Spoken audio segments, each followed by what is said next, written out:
Hello दोस्तों, एक बार फिर स्वागत है आपका हमारे चैनल पर। मेरा नाम है वरुण और हम बात कर रहे हैं इतिहास की। इतिहास में हमने अभी आधुनिक भारतीय इतिहास पे डिस्कशन कर रहे थे और अंग्रेजों की सारी नीतियों को डिस्कस करने के बाद हमने प्रमुख विद्रोहों पे डिस्कस कर लिया। अब बारी क्या है हमारी, राष्ट्रीय जागरण को फैलाने की। तो कैसे भारतीय राष्ट्रीय जागरण जो है, राज्यकालीन राष्ट्रीय जागरण कैसे स्टार्ट हुआ, क्या हुआ, कैसे कांग्रेस बनी और कैसे कांग्रेस ने आजादी की राह प्रशस्त करी, इन सारी चीजों को अब हम यहां पे डिस्कस करने वाले हैं। तो आज के इस वीडियो में हम बात करेंगे भारतीय राष्ट्रीय कांग्रेस की कैसे हुई स्थापना, है ना। पीछे देख पा रहे होंगे आप, ये महोदय एक हैं जिनका नाम है एलन ऑक्टेवियस ह्यूम, और पीछे एक और फोटो देख रहे हैं, ये हैं व्योमेश चंद्र बनर्जी, है ना भैया। तो यही लोग हैं और भी बहुत सारे लोग हैं जिन्होंने क्या किया, कांग्रेस की स्थापना। तो भाई भारतीय राष्ट्रीय कांग्रेस का जो जन्म है उस पे हम यहां डिस्कस करेंगे डिटेल में।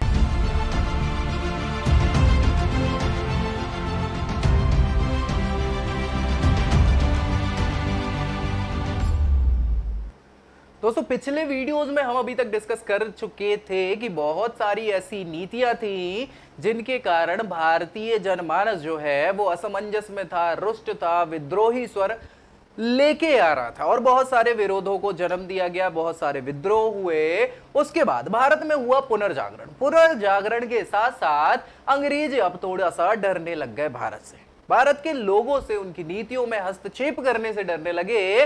लेकिन भारतीय लोगों को यह समझ में आ गया कि भाई आखिर एक नेतृत्वकर्ता की ही कमी है जो एक प्रॉपर नेतृत्व में लोगों को लेके चल पाए, है ना। इन्हीं सारी चीजों को लेके और भी प्रमुख घटनाएं थी, जैसे हमने डिस्कस कर लिया था कि इल्वर्ट विल विवाद था, जिसने लोगों को लगा कि भाई ये अंग्रेज लोग भारतीयों से जलते हैं, रंगभेद करते हैं, सारी चीजें हैं। तो उन सारी चीजों के प्रतिक्रिया स्वरूप छुटपुट बहुत सारी जो अलग अलग समितियां, शाखाएं बनने लग गई थी, सोसाइटीज बनने लग गई थी, जिन्होंने लोगों को इकट्ठा करना चालू किया। अब उन सारी कमिटीज, अलग अलग प्रकार की पार्टीज को मिला के एक बड़ी केंद्रीकृत पार्टी बनने वाली है। जिस पार्टी की हम बात कर रहे हैं जिसका नाम क्या है, इंडियन नेशनल कांग्रेस। थोड़ी सी रूपरेखा पे हम इसके डिस्कस कर लेते पीछे से। देखो भैया क्या हुआ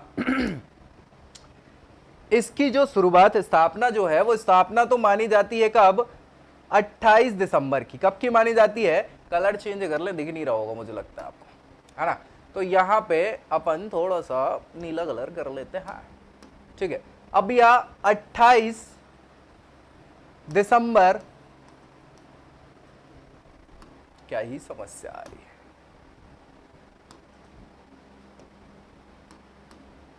ठीक है।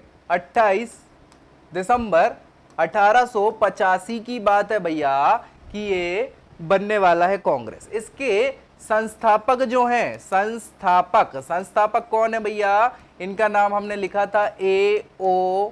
ह्यूम। क्या लिखा था, A.O. Hume, Allan Octavian Hume. ये है, कौन है ये व्यक्ति, तो ये भैया है ICS, और ICS भी रिटायर्ड हो चुके हैं ये, है ना। रिटायर्ड ICS यानी इंपीरियल सिविल सर्विसेज के ये पुराने क्या है, अधिकारी रह चुके थे और रिटायर्ड हो चुके थे। इन्होंने क्या किया, 72 और लोगों के साथ, कितने, 72 मेंबर्स के साथ क्या करा, स्थापना कर दी इंडियन नेशनल कांग्रेस की 28 दिसंबर 1885 को।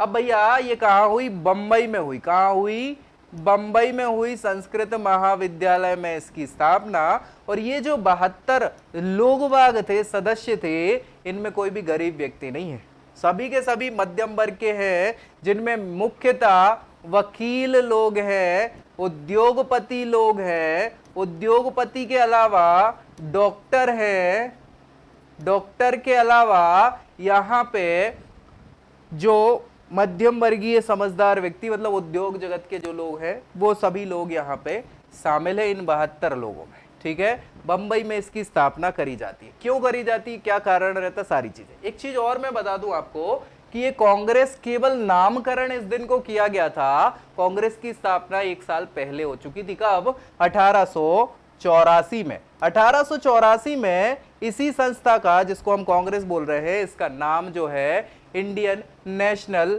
यूनियन हुआ करता था। तो यूनियन नाम में मजा आ नहीं रहा था, इसलिए दादा भाई नौरोजी, आपने नाम तो सुना ही होगा और हमने इसका डिस्कस कर लिया है दादा भाई नौरोजी पे, है ना, किया है ना।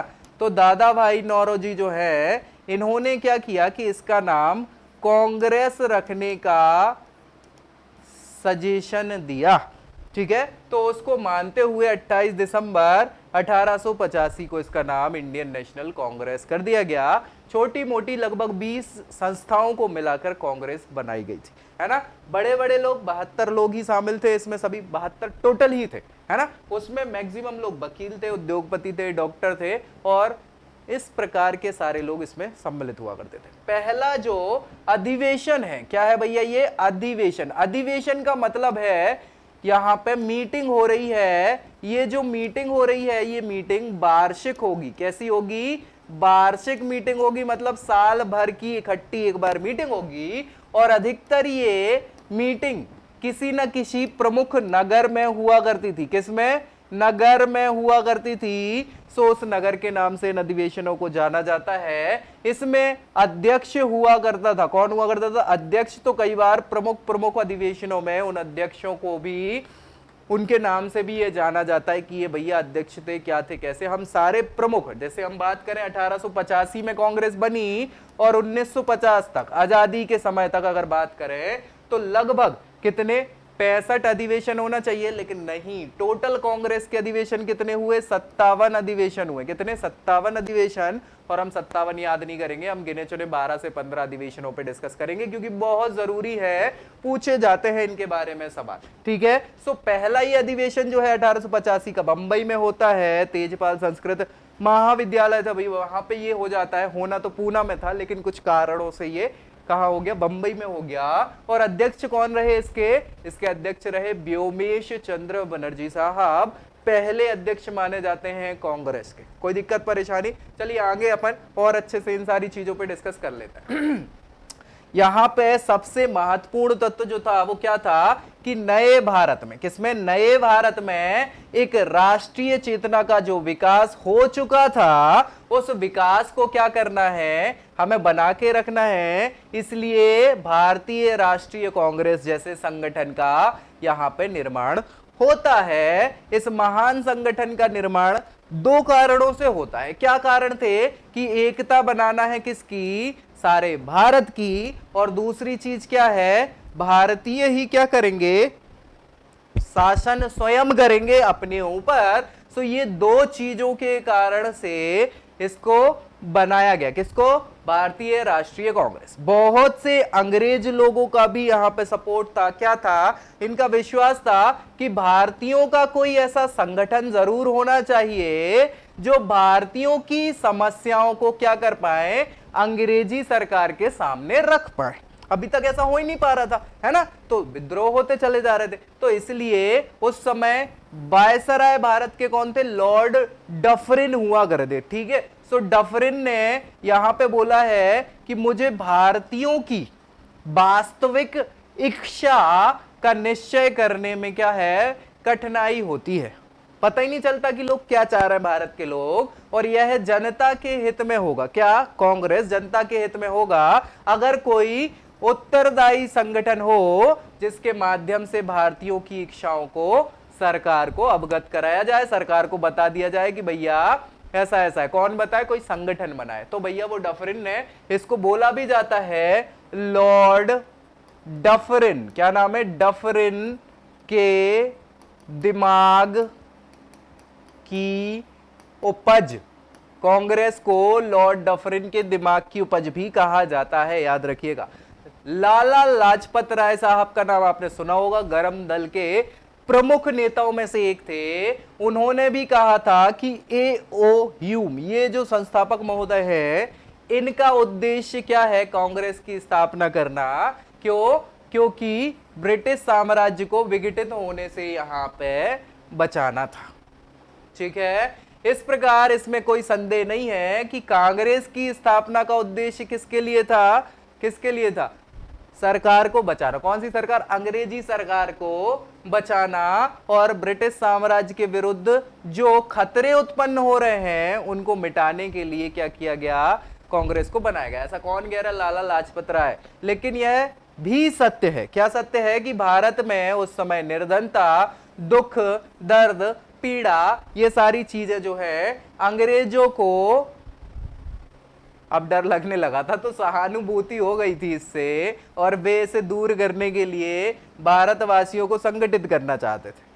ऐसा तो बिल्कुल नहीं है, लेकिन ठीक है, मान लेते हैं, क्या ही कर सकते हैं। अब चलो भैया, उद्देश्य की बात करें तो एओ ह्यूम का उद्देश्य क्या था, भारतीय समाज की कुरीतियों को दूर करना और इससे समृद्ध बनाना। किसे समृद्ध, भारत को समृद्ध बनाना और शासक वर्ग को सहयोग देना। इनका विचार था कि भारत के जो बड़े बड़े गणमान्य नागरिक हैं, व्यक्ति हैं, वह एक जगह पर बैठकर जितने भी मुद्दे हैं समाज के, उन पर विचार करें और क्या करें, वो हमारे मित्र बने। किसके मित्र बने, अंग्रेजों के मित्र बने। वह यही चाहते थे कि राजनीतिक मामलों में वो लोग हस्तक्षेप करना चालू करें। तो ह्यूम की कर्तव्य निष्ठा और वायसराय लॉर्ड डफरिन के सहयोग से, ह्यूम की कर्तव्य निष्ठा, ह्यूम था कौन भैया, हमने बात करी है ना कि ये रिटायर्ड आईसीएस व्यक्ति थे, इंडियन सिविल सर्विसेज, अंग्रेज व्यक्ति हैं यार ये, है ना, इन्होंने संस्थापित किया। और इनको संरक्षण किसने दिया, लॉर्ड डफरिन ने दिया। तो लॉर्ड डफरिन के सहयोग से 28 दिसंबर 1885 को अध्यक्ष महोदय कौन है, व्योमेश चंद्र बनर्जी, याद रखिएगा, पहले अध्यक्ष है कांग्रेस की, इसलिए पूछ लिया जाता है। बंबई में इंडियन नेशनल कांग्रेस की पहली बैठक हो जाती है। कांग्रेस के इतिहास की अगर हम पूरी बात करें तो कांग्रेस बनता है 28 दिसंबर को 1885 में, और भारत की आजादी तक की अगर हम बात करें 1947 की, तो कांग्रेस के काम अलग अलग चरणों में विभाजित किए गए। तो भैया पहला चरण जो है वो शुरुआती चरण है 1885 से 1905 तक, इसको उदारवादी युग या उदारवादी चरण कहा जाता है। क्या कहा जाता है, उदारवादी युग या उदारवादी चरण।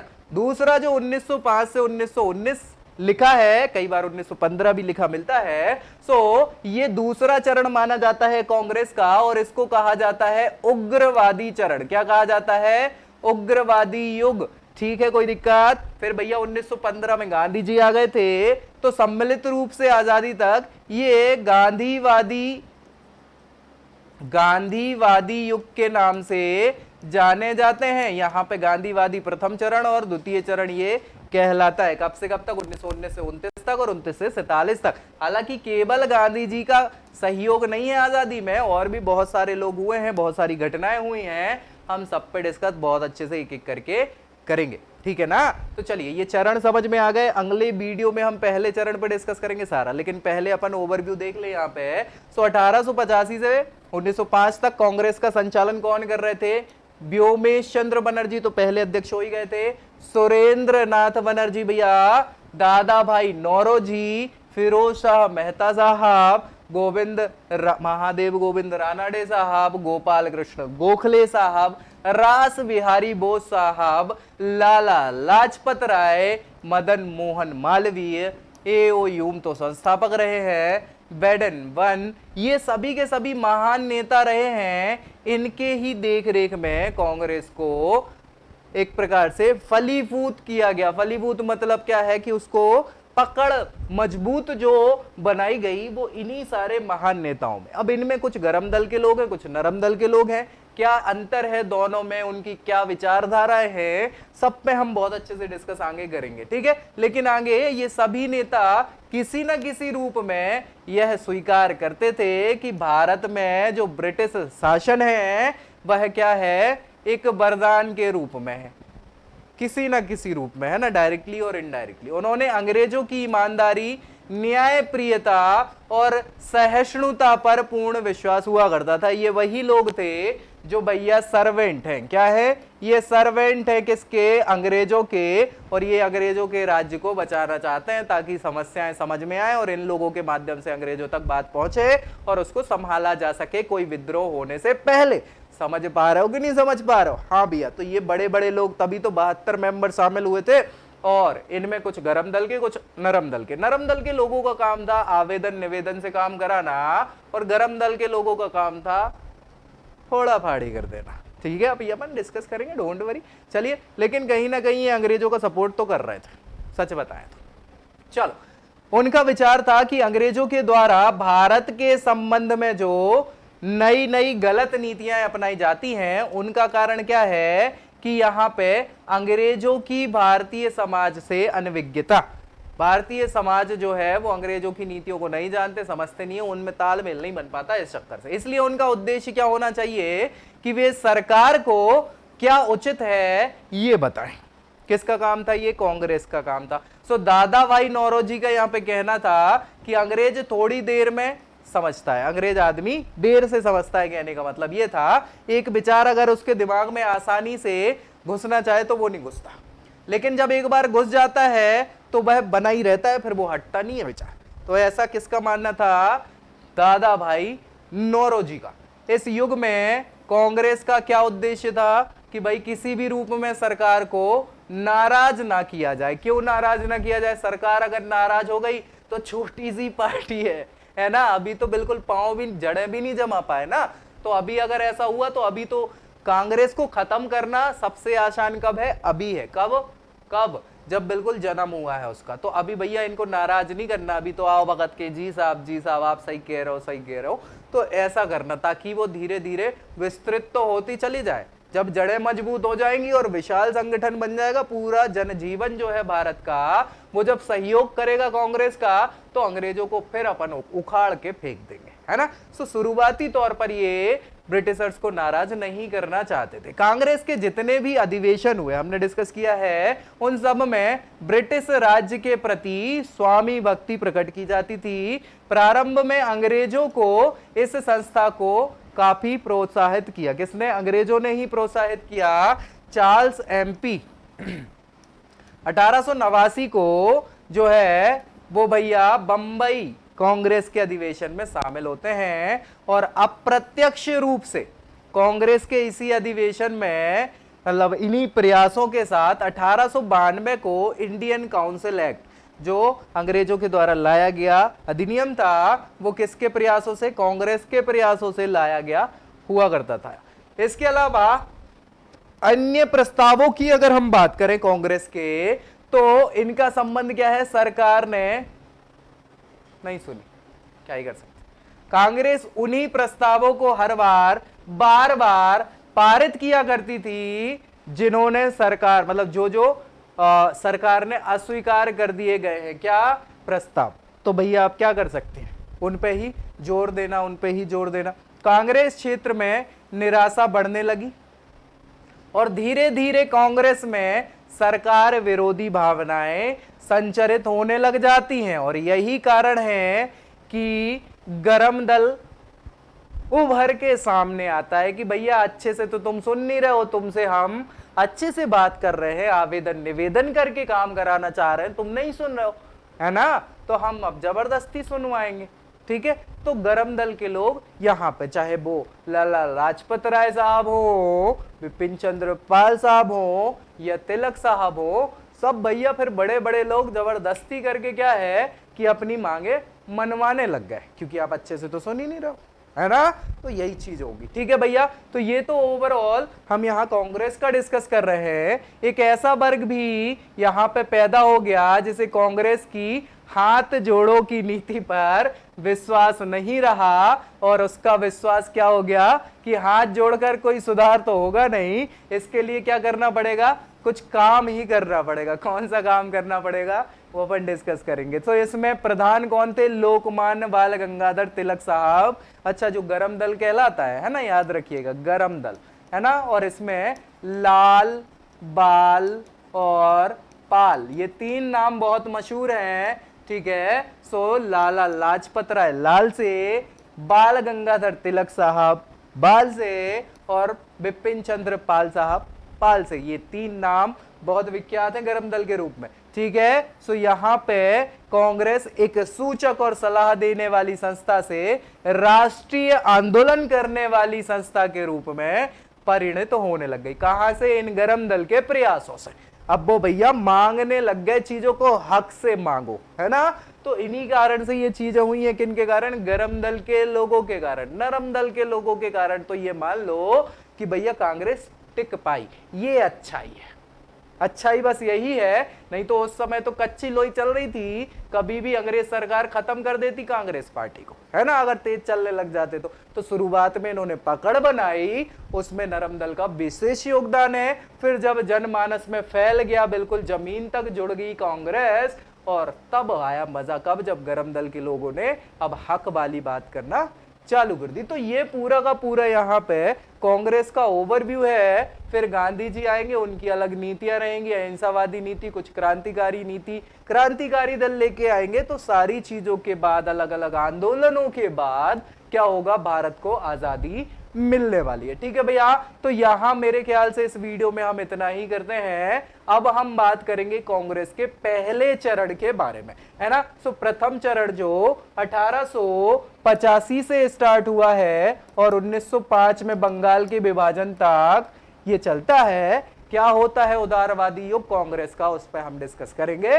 नेक्स्ट वीडियो में। तब तक के लिए जय हिंद।